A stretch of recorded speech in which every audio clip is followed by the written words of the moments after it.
I'm standing in handcuffs at airport security, watching my daughter Rebecca walk away without looking back, while TSA agents pull bags of cocaine out of the suitcase she begged me to carry. The same daughter I'd sacrificed everything for just asked the officer, "I don't know her. She's not with us." Before we start, let us know in the comments where you're watching from. Don't forget to like, share, and subscribe for more powerful stories. My name is Maya Chen, and I'm 52 years old. 3 hours ago, I thought I was the mother who would do anything for her children. Now I'm realizing I might have been the fool who enabled her own destruction. The metal handcuffs are cutting into my wrists as I watch Rebecca's perfectly styled blonde hair disappear into the crowd at Miami International Airport. She's walking next to Tyler, her boyfriend, and they're both moving with the kind of urgent purpose that comes from knowing exactly what just happened while pretending they don't. "Ma'am, did you pack these bags yourself?" The DEA agent's voice cuts through the noise of the busy airport. He's holding up a clear evidence bag containing what looks like a brick of white powder, and I can see my own confused reflection in his sunglasses. "No, those aren't mine. Those belong to my daughter. She asked me to carry them because—" My voice trails off because even as I'm saying it, I realize how ridiculous it sounds. How could I have been so naive? The agent sets down a second evidence bag, then a third. Each one contains the same white substance, carefully wrapped and hidden inside designer shoe boxes that I never thought to question. Rebecca had handed me those suitcases this morning with tears in her eyes, telling me how much this business trip meant to her future, how Tyler's contacts in Miami could change everything for them. "These are Tyler's samples for his fashion line," she had said, her voice breaking with what I thought was gratitude. "Mom, you know how expensive it is for us to check extra bags. We're already spending so much on this trip. Could you please just help us out this once?" This once. That's what she said every time she needed something. Money for rent, money for her car payment, money for Tyler's latest business venture. This once had become my entire relationship with my daughter. I looked toward the gate where Rebecca and Tyler had been waiting, but they're gone now. Completely vanished into the maze of departure lounges and duty-free shops. The gate agent is probably calling their flight for boarding, and they're going to walk onto that plane without me, leaving me here to face the consequences of whatever they've been planning. "Ma'am, we need you to come with us." Another agent appears at my side, this one a woman with kind eyes but a firm voice. As she guides me toward a security office, I catch a glimpse of myself in the reflective surface of a closed restaurant window. The woman staring back at me looks exhausted. Her graying hair is pulled back in the same simple ponytail she's worn for years because she couldn't afford regular salon visits. Her clothes are neat, but obviously inexpensive, the kind you buy when you're spending your money on other people's dreams instead of your own appearance. Her eyes hold the particular kind of weariness that comes from years of giving everything and receiving nothing but requests for more. I don't recognize her at first, this woman who trusted so completely that she never asked the right questions. This woman who loved so deeply that she forgot to love herself. This woman who thought that sacrifice was the same thing as motherhood, and that enabling was the same thing as support. That woman is me, and in about 6 hours, I'm going to discover exactly how much my unconditional love has cost me. 6 months before that nightmare at Miami Airport, my life looked completely different from the outside. I thought I was winning at motherhood. Every morning at 5:30 a.m., my alarm would go off in my cramped studio apartment on the wrong side of town. The place was tiny, just 400 square feet with a Murphy bed that I had to fold up each morning to make room for my small dining table. But I told myself it was temporary. I was building something bigger than myself. "Morning, Mom," Rebecca would text me around noon, usually asking for something. "Tyler's car is in the shop again. Could you Venmo me $800 for repairs? I promise we'll pay you back next month when his business takes off." I'd be halfway through my 12-hour shift at Presbyterian Hospital, changing bedpans and helping elderly patients with their medications when these messages would come in. My back would be aching, my feet swollen in those cheap nursing shoes I'd worn for 3 years because I couldn't justify buying new ones. But I'd still find myself in the hospital break room, transferring money from my already thin savings account. Maya, you're going to work yourself into an early grave, Linda would say during our weekly phone calls. My sister lived in Seattle with her husband, comfortable in their middle-class life, and she couldn't understand my choices. Rebecca is 24 years old. When are you going to let her stand on her own feet? You don't understand, Linda. Rebecca's generation faces challenges we never had. The economy, student loans, housing costs. Tyler has this amazing business opportunity importing designer goods from Europe. They just need a little support while they get established. The truth was, I had no idea what Tyler's business actually involved. When I asked Rebecca for details, she'd wave her hand dismissively and say things like, "It's complicated, Mom, import-export stuff. You wouldn't really understand the logistics." But I understood the results. Rebecca and Tyler lived in a beautiful two-bedroom condo in the trendy part of downtown, complete with granite countertops and a balcony overlooking the city. When I visited, Rebecca would give me tours like she was showing off her own success, never mentioning that my weekend catering jobs were paying half their rent. "Look at this new espresso machine Tyler bought me," she'd say, gesturing to a chrome appliance that cost more than I spent on groceries in 2 months. "He's so thoughtful. He knows how much I love my morning coffee ritual." I'd smile and nod, feeling proud that my sacrifices were giving my daughter the life I never had. When other parents complained about their adult children moving back home, I felt superior. My Rebecca was independent, successful, thriving. On Saturdays and Sundays, I'd work wedding receptions and corporate events, serving champagne and canapes to people who lived the kind of life I was helping Rebecca build. My feet would throb in those same worn nursing shoes, and I'd watch wealthy mothers and daughters laughing together at these events, wondering if Rebecca and I would have that kind of easy relationship once her life stabilized. "She'll remember all of this someday," I'd tell myself while scrubbing serving trays at midnight after a 14-hour day. "When she's successful and settled, she'll understand what I did for her." I kept a small notebook where I tracked every loan, every payment, every financial favor. Not because I expected to be repaid, but because I wanted to remember this investment period when Rebecca eventually thanked me for believing in her dreams when no one else would. That notebook is sitting in an evidence box at the Miami DEA office now, and those dreams turned out to be something I never could have imagined. The call came at 6:17 a.m. on a Tuesday morning in February.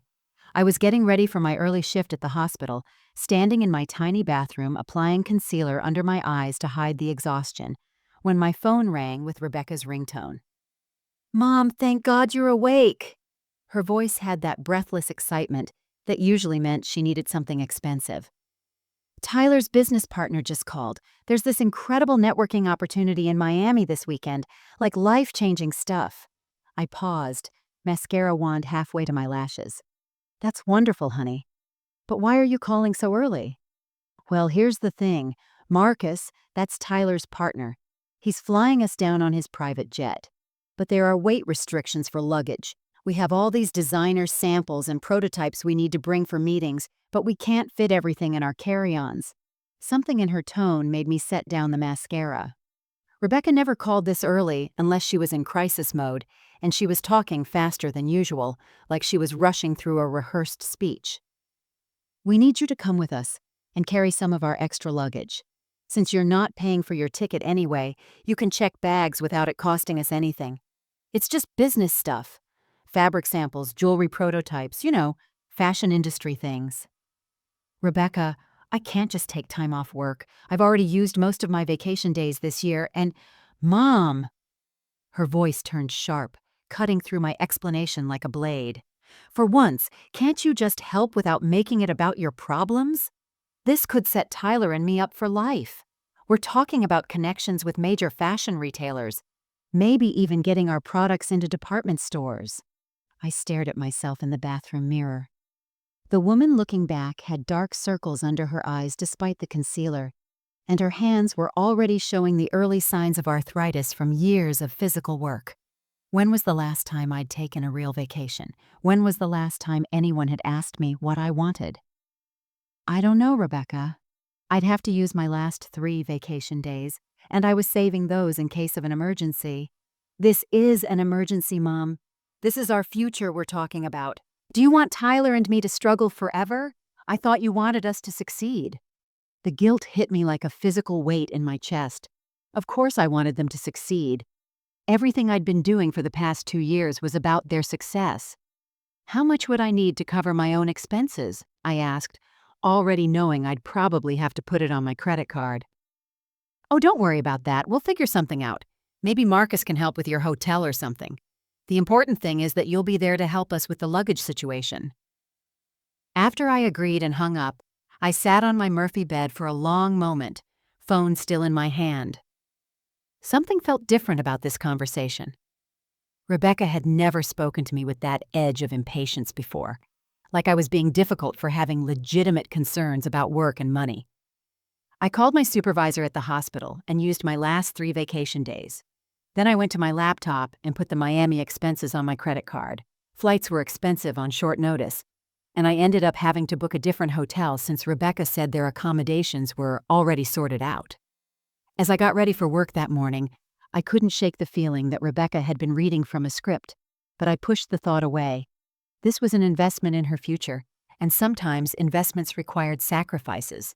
The first sign something was wrong came when I landed at Miami International Airport and turned on my phone. Instead of a text asking where I was or if I'd landed safely, I found a message from Rebecca that made my stomach drop. "Hey, Mom.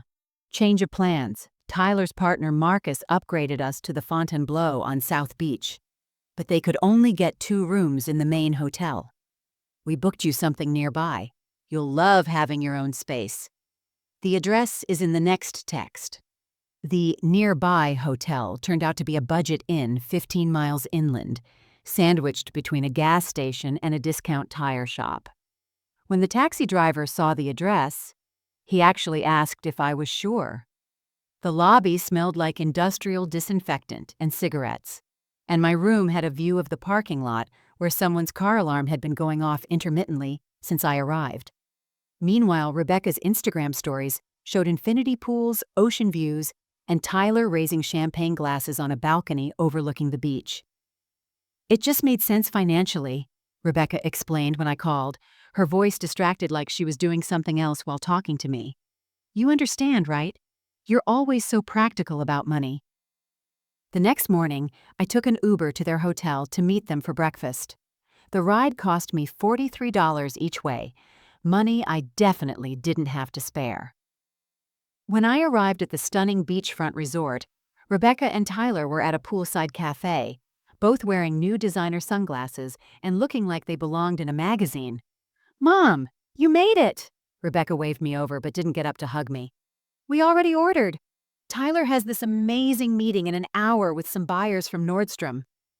I sat down feeling completely out of place in my Target sundress and 5-year-old sandals. The menu didn't have prices listed, which in my experience meant I couldn't afford anything on it. "What looks good to you, Maya?" Tyler asked, not looking up from his phone. He'd never called me anything but Maya, never Mrs. Chen, or even a casual Mom, like some of Rebecca's previous boyfriends had. "I'm not really hungry," I lied, even though I'd skipped dinner the night before to save money. "Oh, come on, Mom. Live a little." Rebecca ordered for me anyway. A $38 avocado toast and a $22 green juice. When the bill came, she slid it across the table to me without even glancing at the total. That afternoon, I spent 4 hours carrying their shopping bags through Lincoln Road while they tried on clothes in stores where a single t-shirt cost more than I made in a day. Rebecca would hand me bag after bag, never saying thank you, while Tyler took photos of her posing in designer outfits. "Can you move a little to the left, Maya? You're in Tyler's shot," Rebecca said, as I stood holding 6 shopping bags in the Miami heat, sweat dripping down my back. When we stopped for lunch, they sat together on one side of the booth, while I sat alone on the other, listening to them plan dinner reservations at restaurants I wasn't invited to. "You don't mind, right, Mom? It's a business dinner. Super boring for you anyway. There's a Subway next to your hotel if you get hungry." I nodded and smiled, but something inside me was breaking. At when had I become the hired help in my own daughter's life? When had my comfort, my feelings, my basic human dignity become so unimportant that they didn't even register on her radar? That night, in my depressing hotel room, I stared at the water stain on the ceiling and wondered when I'd stopped being Rebecca's mother and become her unpaid assistant. The humiliation happened at Zuma, one of those trendy Miami restaurants where celebrities supposedly dined and ordinary people like me clearly didn't belong. Rebecca had insisted we meet Tyler's business associates for dinner. 3 men in expensive suits who looked like they'd stepped out of a cologne advertisement. "This is my mom," Rebecca said by way of introduction, not bothering to mention my name. "She's helping us out with some logistics stuff."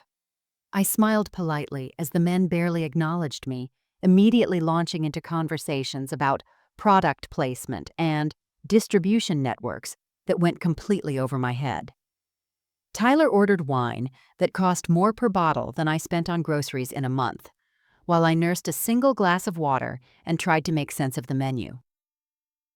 "The Wagyu beef is incredible here," one of Tyler's associates said, signaling the waiter. "Let's get a few orders for the table." I watched the prices add up in my head. Appetizers that cost $60, entrees pushing past $100. When the waiter looked at me expectantly, I ordered the cheapest salad I could find, claiming I wasn't very hungry. "Mom, you're being ridiculous," Rebecca laughed, but there was an edge to it. "Live a little. Tyler, tell her she needs to try the tuna tartare."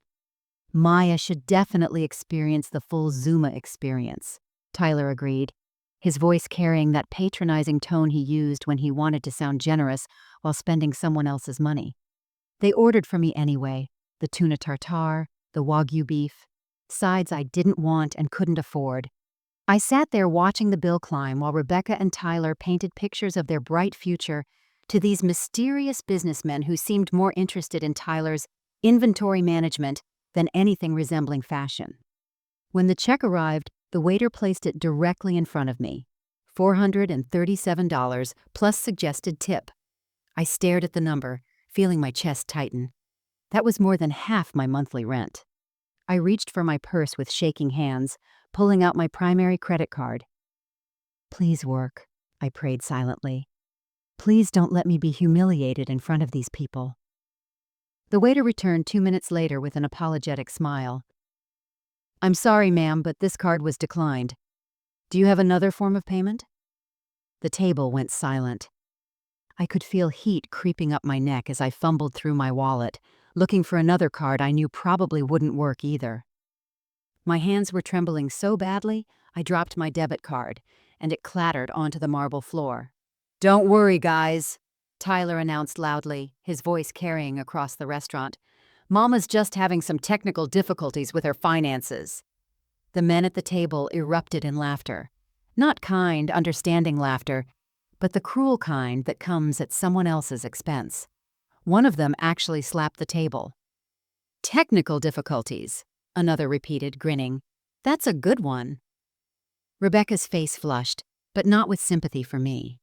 She was embarrassed of me. "This is so embarrassing," she muttered, sliding her black Amex across the table with an exaggerated sigh. "I've got it." I wanted to disappear. I wanted the expensive marble floor to open up and swallow me whole. Around us, other diners were starting to notice the commotion. A woman at the next table was whispering to her companion while looking in our direction. "Excuse me," I managed to whisper, standing up on unsteady legs. "I need to use the restroom." I made it to the bathroom stall just before the tears started. Sitting there on the cold toilet seat, hands pressed against my face, I couldn't stop shaking. When had my daughter stopped seeing me as a person worthy of basic dignity? When had I become someone whose financial struggles were entertainment for strangers? That night, alone in my sad hotel room, I realized I barely recognized the woman I'd become. The last morning in Miami arrived gray and humid, matching my mood perfectly. I'd barely slept, replaying the restaurant humiliation over and over in my mind. By 7 a.m., I was already packed and sitting on the edge of my sagging hotel bed. staring at my phone and waiting for Rebecca to tell me when we were leaving for the airport. Her text came at 9:30. "Running late. Meet us at the Fontainebleau lobby at 11. Tyler has some last-minute business to handle." When I arrived at their luxury hotel, Rebecca and Tyler were standing near the concierge desk with 4 large designer suitcases I'd never seen before. Louis Vuitton, Gucci, brands that cost more than I made in 6 months. Rebecca looked nervous, checking her phone constantly, while Tyler paced back and forth like a caged animal. "Perfect timing, Mom." Rebecca's voice was artificially bright, the way it got when she was trying to cover something up. "We need a huge favor." She gestured toward the expensive luggage. "These are Tyler's samples for his business. You know how expensive checking bags is for us, especially last minute. Since you're not really paying for anything on this trip anyway, could you just check these for us? It would save us like $300. I looked at the suitcases, something cold settling in my stomach. "Rebecca, what exactly is in these bags?" "Just fashion samples and prototypes," Tyler answered quickly, too quickly. "Fabric samples, jewelry pieces, some documents. Nothing exciting, just business stuff." Rebecca nodded eagerly. "Exactly. It's all boring business materials. You wouldn't even understand most of it." When I moved toward one of the suitcases to open it and see what I'd be carrying, Rebecca's hand shot out and snapped it shut. The sound echoed through the marble lobby. "Mom." Her voice turned sharp, dangerous. "It's organized in a very specific way for customs and inventory purposes. If you mess with Tyler's system, it could cause huge problems with his buyers. I just want to see—" "Stop being so paranoid," Tyler interrupted, his charming mask slipping for just a moment. "Maya, we're running late. The car to the airport is already here. Can you just trust us for once?" Trust them.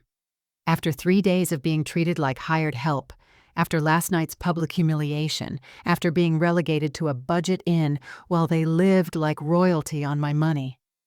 I stared at my daughter's face and saw a stranger looking back at me.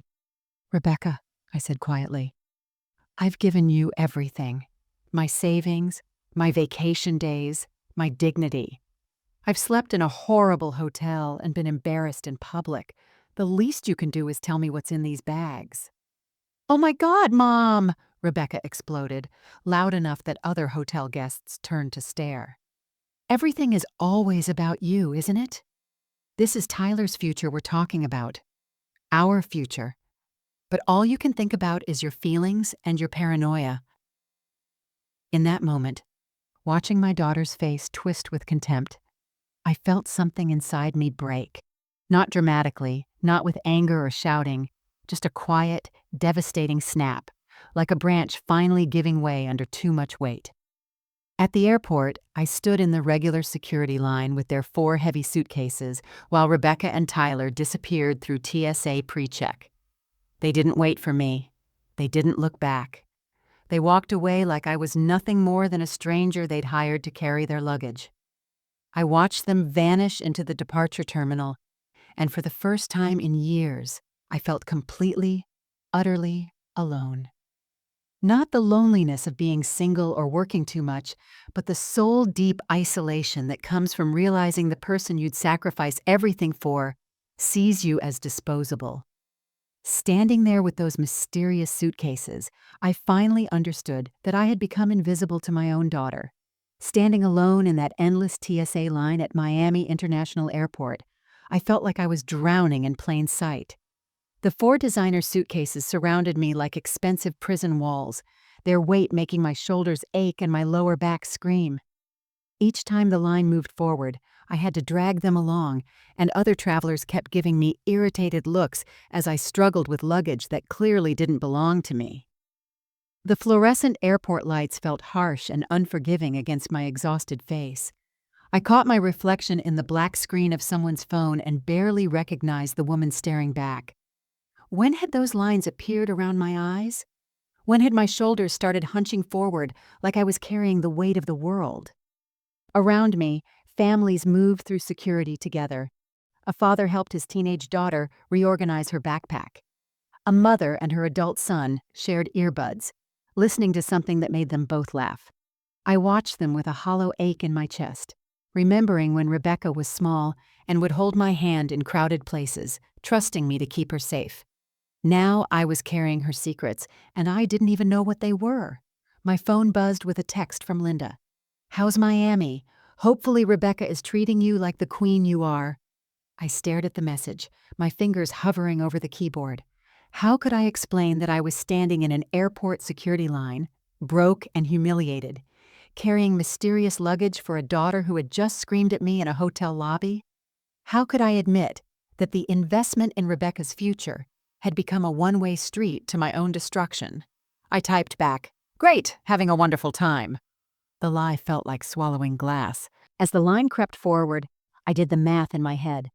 This trip had cost me over $2,000 I didn't have. Flights, hotel, meals, that disastrous dinner. Money I'd put on credit cards that were already maxed out. I'd used my last vacation days and would probably have to work overtime for months just to break even.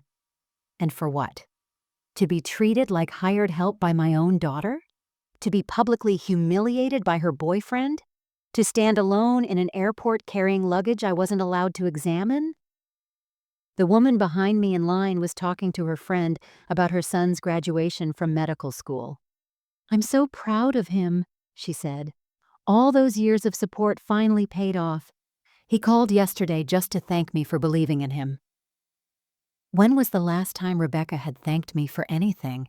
When was the last time she'd asked about my health, my dreams, my feelings? When had our relationship become nothing but a series of financial transactions disguised as love? I looked down at my hands, weathered from years of hospital work, clutching the handle of a suitcase worth more than my car.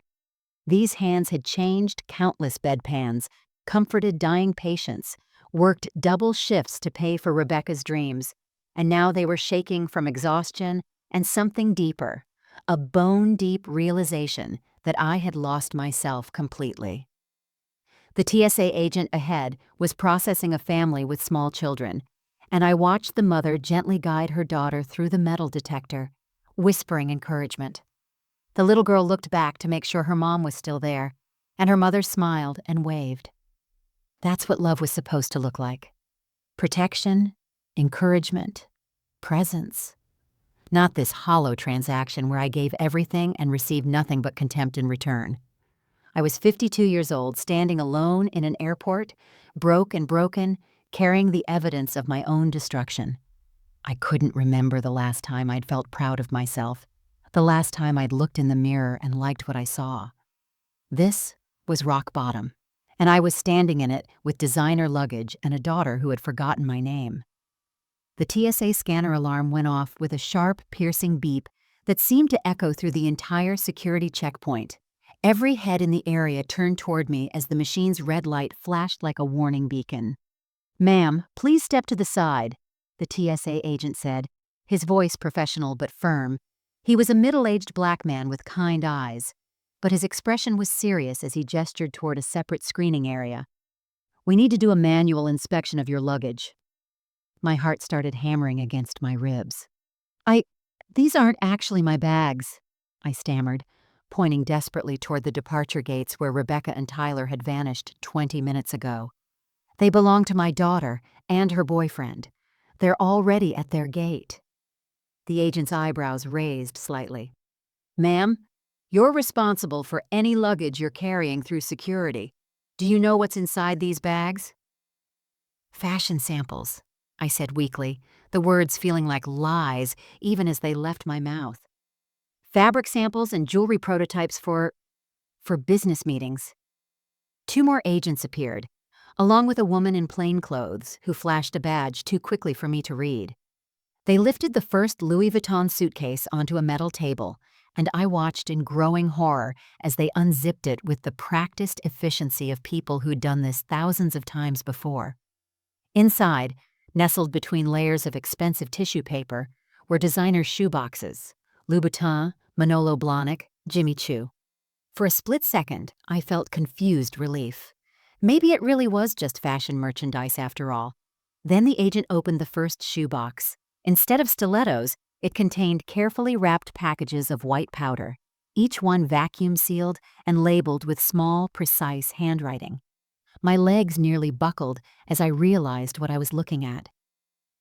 "Ma'am," the plainclothes agent said quietly, "do you know what this is?"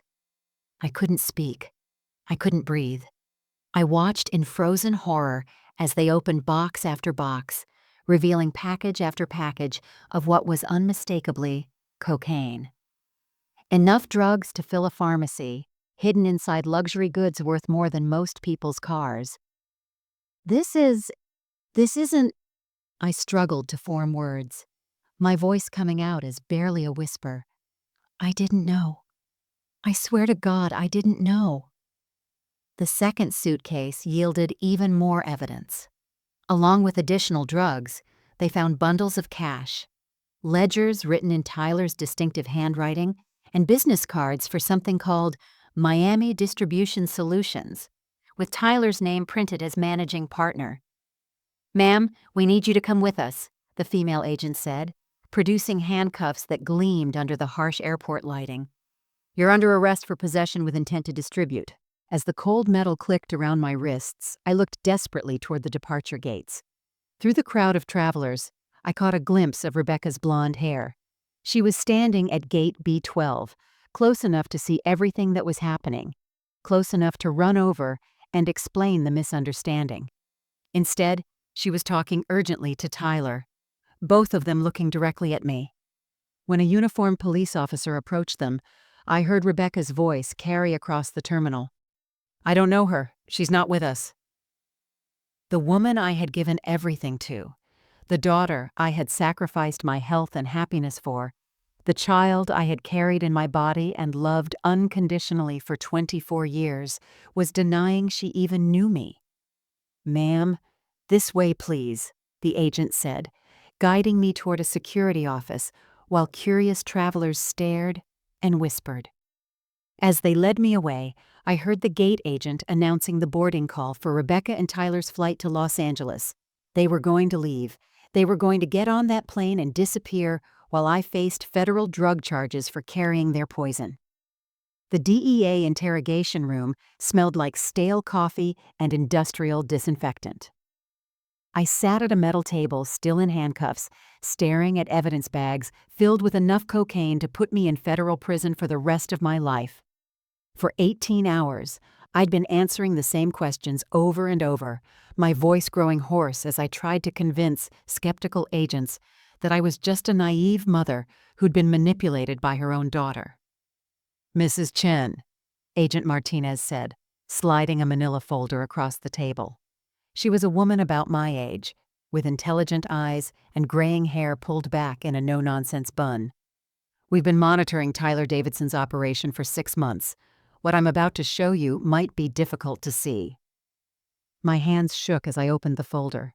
Inside were surveillance photos taken over the past year, Tyler meeting with known drug dealers, Rebecca counting stacks of cash in their luxury condo, the two of them loading suitcases into expensive cars. But the photo that made my blood run cold showed Rebecca at a nightclub, laughing while snorting cocaine off a glass table, Tyler's arm around her waist. "Your daughter isn't an innocent girlfriend who got caught up in something," Agent Martinez continued gently. "She's been Tyler's business partner from the beginning.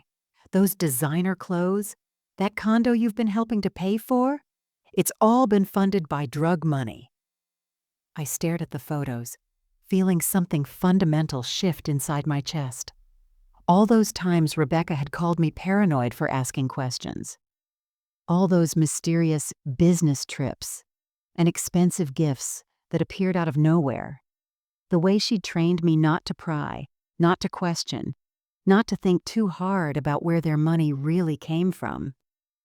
"This ledger was in the second suitcase," Agent Martinez said, opening Tyler's notebook. "Look at the dates." My eyes scanned Tyler's meticulous handwriting. December 15th.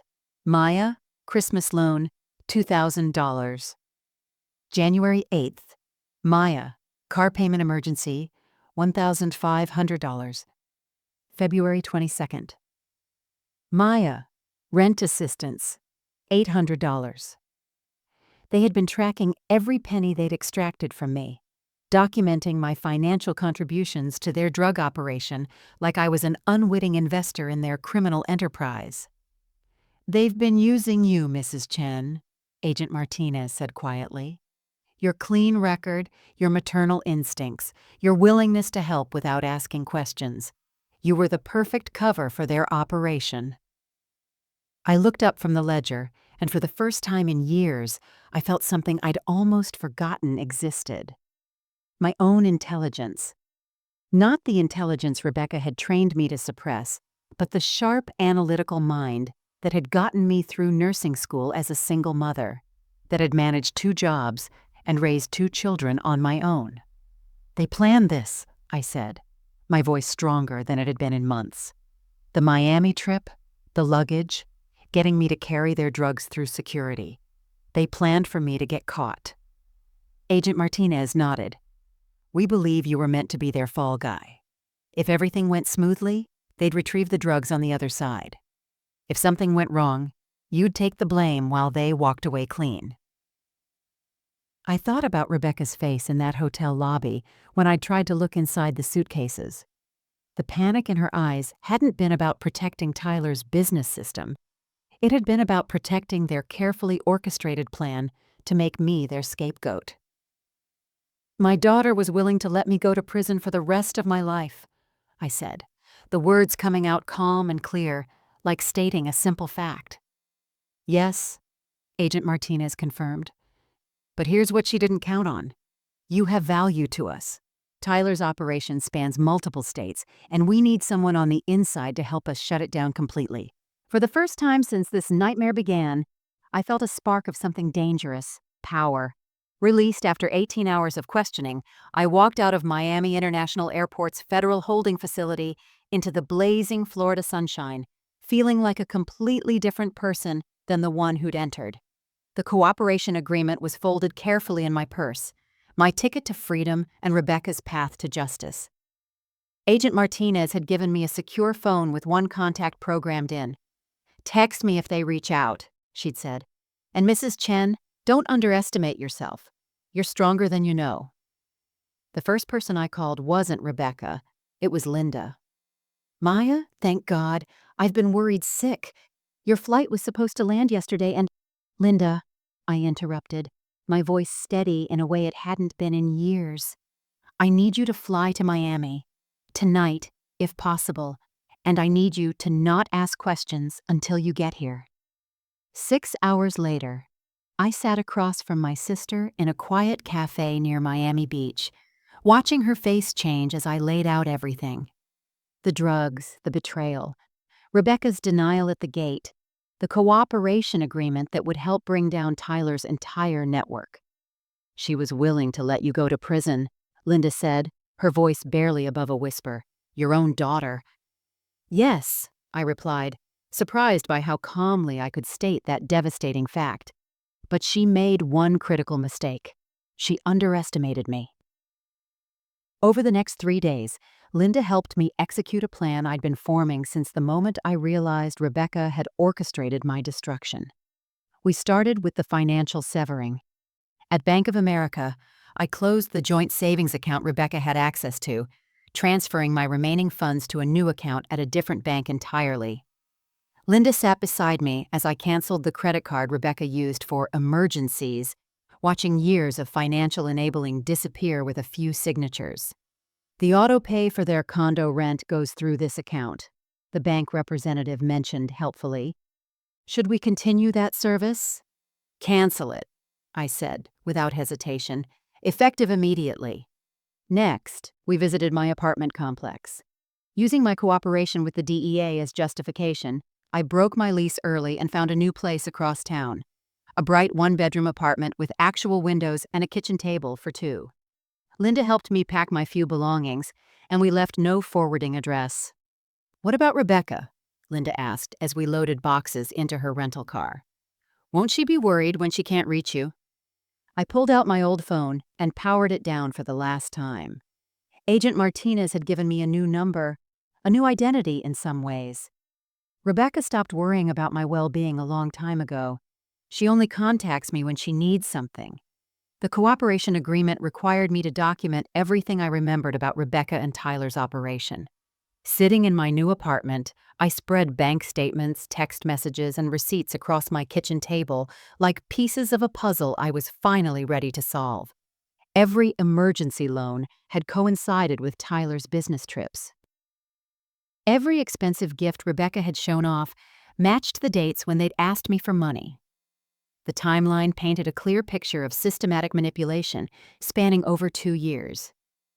I photographed everything, uploaded it to a secure server the DEA had provided, and sent a simple message to Agent Martinez. Package delivered. My phone buzzed with Rebecca's first attempt at contact. Mom, something's wrong with your phone. Call me ASAP. Tyler's freaking out about some business stuff. I stared at the message for a long moment, then deleted it without responding. For the first time in my adult life, Rebecca's crisis wasn't my emergency to solve. Instead, I made myself a cup of tea in my new kitchen and began planning my next move. The game had changed, and this time I was holding all the cards. The first crack in Rebecca and Tyler's perfect facade came exactly 72 hours after I'd canceled their financial lifeline. I was sitting in my new apartment, reading a book Linda had brought me about setting healthy boundaries, when my secure phone buzzed with a message from an unknown number. Mom, where are you? Your old number is disconnected, and something is seriously wrong with all our accounts. Call me immediately. This is urgent.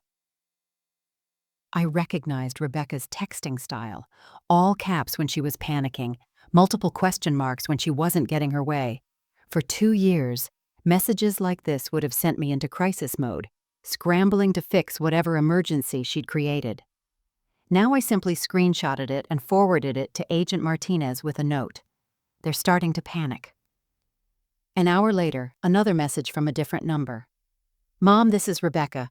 Tyler's business partners are asking questions about some missing payments. We need to talk right now. Please don't ignore this. Missing payments. I almost laughed. The business partners were probably drug dealers wondering where their money was. And Rebecca was finally realizing that her unlimited access to my bank account had been their safety net all along. My new neighbor, Mrs. Rodriguez, knocked on my door around noon with a plate of homemade empanadas. She was a retired teacher in her 60s, with silver hair and laugh lines around her eyes, the kind of person I'd forgotten existed during my years of isolation. You look different today, she observed as we sat on my small balcony, sharing lunch. Lighter, somehow. I feel like I'm remembering who I used to be, I told her, surprised by my own honesty. That afternoon, Linda called from the hotel where she was extending her stay. Rebecca called me, she said without preamble. She's frantic, demanding to know where you are, saying Tyler is talking about leaving Miami because of some business complications. What did you tell her? That you're taking some time to figure things out after what happened at the airport. I didn't mention the cooperation agreement or the apartment. But Maya, she sounded genuinely scared. Good, I thought. Fear was something Rebecca rarely experienced. For years, she'd lived in a bubble of financial security created by my sacrifices, never having to worry about real consequences. That evening, my secure phone rang. Agent Martinez. Tyler's been trying to contact his suppliers all day, she reported. Our surveillance shows him making increasingly desperate calls. Word on the street is that his operation is hemorrhaging money because someone's accounts got frozen. They don't know about the investigation yet? No, but they're smart enough to know that losing their financial cushion, you, means they're vulnerable. Tyler's starting to make mistakes, reaching out to connections he should be keeping quiet. It's exactly what we hoped would happen. The next morning brought a flood of messages from numbers I didn't recognize. Clearly, Rebecca and Tyler using borrowed phones, friends' devices, anything to reach me. The desperation in the texts was palpable. Mom, please, whatever I did wrong, I'm sorry. Tyler says we need to leave Miami, and I don't understand why. Just call me back. This is Tyler. Maya, we need to talk. There are people asking questions about you, and I'm worried about your safety. Call Rebecca's phone. Mom, I went to your apartment and some stranger answered the door. Where did you go? I'm scared, and I need my mom. That last message almost broke through my resolve. The phrase, I need my mom, hit exactly where Rebecca intended it to hit. But then I remembered her voice at the airport. I don't know her. She's not with us. I deleted all the messages and went grocery shopping instead. For the first time in years, I bought expensive strawberries just because I wanted them, not because I was calculating whether I could afford them, after sending Rebecca her monthly help. The power had shifted, and Rebecca was finally learning what it felt like to be truly alone. The confrontation came on a Thursday morning 3 weeks after Miami, when I was least expecting it.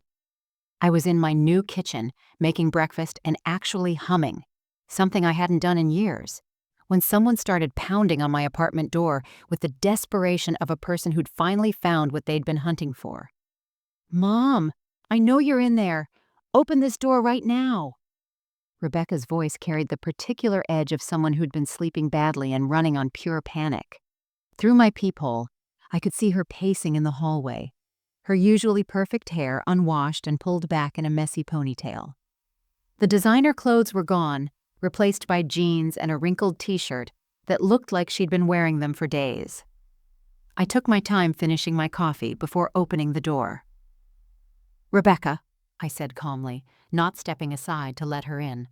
You look terrible. What the hell is wrong with you? She exploded, pushing past me into my apartment. You disappear for 3 weeks, change your phone number, move apartments, and cut off all our accounts?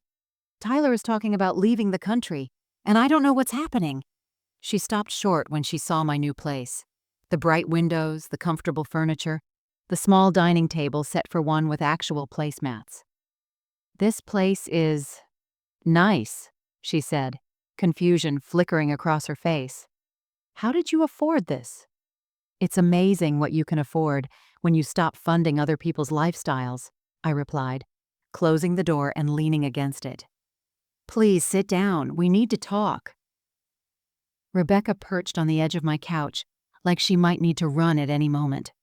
Up close, I could see the dark circles under her eyes, the way her hands shook slightly.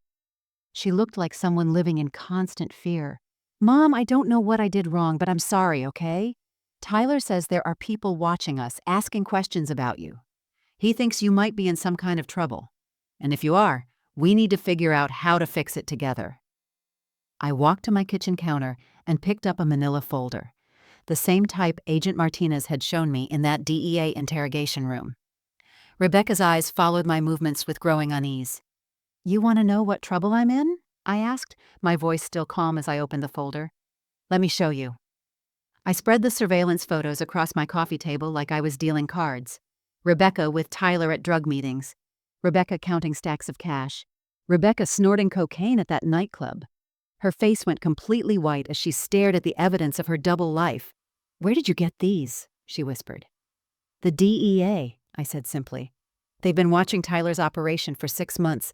Did you really think you could use your own mother as a drug mule and get away with it? Rebecca's mask finally cracked completely. Tears started streaming down her face, but they weren't tears of remorse. They were tears of a cornered animal realizing the trap had already closed. Mom, you don't understand. Tyler said it was just one time, just to help establish the business. I never meant for you to get caught. We thought if anything happened, we could just explain. Explain what? That I volunteered to carry cocaine through airport security? I sat down across from her, still holding the DEA report. Rebecca, you were going to let me go to federal prison for the rest of my life rather than take responsibility for your choices. She looked up at me with red, desperate eyes. What do you want from me? For the first time in our conversation, I smiled. I want you to understand that the scared, naive woman who raised you doesn't exist anymore. The woman sitting across from you now knows exactly who you are and what you've done, and she's not your emergency contact anymore. 2 weeks after Rebecca's desperate visit to my apartment, Agent Martinez called with news that would change everything. "We moved in this morning," she said, her voice crackling with satisfaction through my secure phone. "Tyler's entire network is down. We arrested him at Miami International trying to board a flight to the Cayman Islands with $2 million in cash and enough evidence to put him away for 25 years. I was sitting in my favorite coffee shop near my new apartment, a place where I'd become a regular and the barista knew my order. The normalcy of the moment, the smell of espresso, the soft jazz playing overhead, the elderly couple sharing a newspaper at the next table, made Agent Martinez's news feel surreal. "What about Rebecca?" I asked, surprised by how steady my voice remained. "Here's where it gets interesting," Agent Martinez continued. "When we arrested Tyler, he immediately started talking. Apparently, your daughter had been planning to cut him out of the operation entirely. We found emails on his laptop showing she'd been secretly meeting with his suppliers, trying to negotiate direct deals." I set down my coffee cup, processing this information. Even in her criminal enterprise, Rebecca had been scheming for more power, more control. "But here's the real twist," Agent Martinez said. "Remember when you asked why they chose you as a mule? We found the answer in Tyler's phone records. 3 months ago, Rebecca contacted your son, James." My blood ran cold. "James? My son? What does he have to do with this?" "She asked him to carry some samples on his spring break trip to Cancun. Same story, same manipulation tactics. But James refused. He told her it sounded suspicious, and he wasn't comfortable with it." The coffee shop seemed to spin around me. James, my quiet, thoughtful 19-year-old son, had seen through Rebecca's manipulation when I couldn't. He'd had the strength to say no when I'd been trained to always say yes. "James never told you about this conversation because he didn't want to cause family drama," Agent Martinez continued. "But when Tyler was arrested, James came forward. He'd been worried about you for months, especially after the Miami trip." "So Rebecca moved to Plan B," I said, the pieces falling into place. "When she couldn't use James, she came after me." "Exactly. And here's the justice part. Tyler's cooperation revealed that Rebecca had been embezzling from their own operation. She'd been skimming money and hiding it in offshore accounts, planning to disappear and leave Tyler holding the bag, the same way she planned to leave you holding the bag at the airport." I almost laughed at the poetic justice of it all. Rebecca, the master manipulator, had been planning to betray everyone. Tyler, me, even her criminal partners. "Where is she now?" I asked. "In federal custody. Tyler's testimony, combined with the financial evidence you provided and the surveillance footage, gives us enough to charge her with conspiracy, money laundering, and drug trafficking. She's looking at 15 to 20 years. After I hung up, I sat in that coffee shop for another hour, watching life happen around me. The elderly couple finished their crossword puzzle. A mother helped her toddler color with crayons. A group of college students argued good-naturedly about their homework. This was what normal looked like. This was what life looked like when you weren't constantly in crisis mode, when you weren't walking on eggshells around someone else's instability. My phone buzzed with a text from James. "Mom, I heard about Rebecca. Are you okay? Can we talk?" For the first time in this entire nightmare, I smiled with genuine joy. My son wanted to talk to me not because he needed money or a favor, but because he was worried about my well-being. I typed back, "I'm more than okay, sweetheart. I'm free." James arrived at my apartment on a Saturday afternoon in late June, carrying a bouquet of sunflowers and looking remarkably like the father he'd never really known. At 19, he'd grown tall and lean, with my dark eyes but a steadiness that was entirely his own. Seeing him in my doorway, healthy and whole, made me realize just how much I'd missed while I was drowning in Rebecca's chaos. "Mom," he said, pulling me into a hug that lasted longer than any we'd shared in years. "I'm so sorry. I didn't tell you about Rebecca earlier. I should have warned you." "No, sweetheart," I said, stepping back to look at him properly.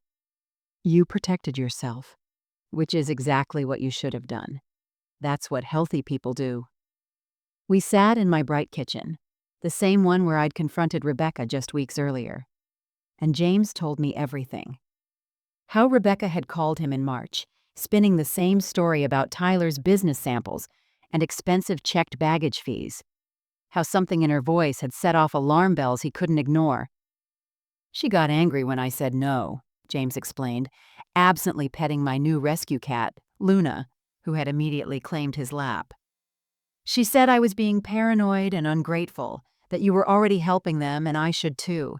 When I asked what you were doing to help, she got evasive and hung up. You were wiser than your mother, I said, pouring him fresh iced tea. I wish I'd had your instincts.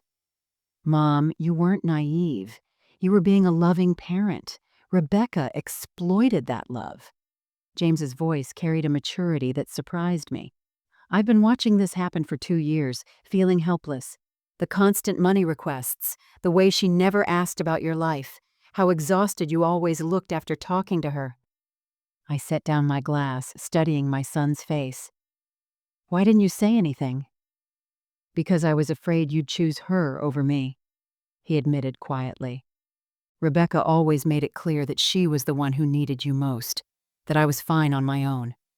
I didn't want to force you to pick sides. The pain in his voice broke my heart. While I'd been enabling Rebecca's destruction, I'd been neglecting the child who actually deserved my attention and support. James, I'm so sorry. I got so lost in trying to save Rebecca that I forgot to be present for you. You don't need to apologize, Mom, but I need to tell you something else. He took a deep breath. The day after your Miami trip, when I couldn't reach you, I drove down from college. I was planning to confront Rebecca about what was really going on. You drove 4 hours to check on me? I was terrified something had happened to you. When I got to Rebecca's condo, there were DEA agents outside. That's when I knew I had to come forward with what Rebecca had asked me to do. Tears pricked my eyes as I realized that while Rebecca had been denying she knew me at the airport, James had been driving through the night to make sure I was safe. There's something else, James continued, reaching into his backpack. I've been saving money from my campus job. I wanted to give you this.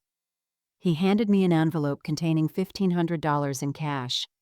I know it's not much, but I wanted to help with your legal expenses or whatever you need. You've given us everything for so long, and I wanted to give something back. I stared at the money, overwhelmed by the generosity of this young man I'd somehow raised, right despite everything. I can't take this, James. Yes, you can, he said firmly, because that's what family does. Real family.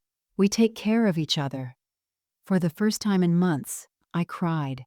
Not from pain or betrayal, but from pure gratitude for the son who had become the man I always hoped he would be. 6 months later, I'm sitting on the balcony of my new apartment on a crisp October morning, wrapped in a soft throw blanket that I bought simply because I liked the color. Luna is curled in my lap, purring as I scratch behind her ears, and I'm reading a letter that arrived yesterday from an unexpected source. The return address shows the Federal Correctional Institution in Tallahassee. Rebecca's handwriting, smaller and more careful than I remember, covers 3 pages of prison stationery. Mom, it begins. I know I have no right to write to you, and I understand if you throw this away without reading it. But I needed you to know that I finally understand what I did to you and to myself. The letter goes on to describe her life in prison, the job in the library, the GED classes she's teaching to other inmates, the therapy sessions that are helping her understand how she became someone capable of destroying the person who loved her most. She writes about watching other women get visits from their families and realizing she forfeited that privilege through her own choices. I keep thinking about that morning at the airport when I told the officer I didn't know you. I replay that moment every day, and I finally understand it wasn't just a betrayal of you. It was a betrayal of everything good you taught me about love, loyalty, and family. I threw away the most precious thing I had, and I have to live with that knowledge for the rest of my life. I set the letter down and look out over the city, watching people go about their Saturday morning routines. A father is teaching his young daughter to ride a bicycle in the parking lot below, running alongside her with his hand on her back, ready to catch her if she falls. That's what real love looks like. protection without possession, support without strings attached. My phone buzzes with a text from James. Coffee later. I want to show you my midterm grades and get your opinion on my summer internship applications.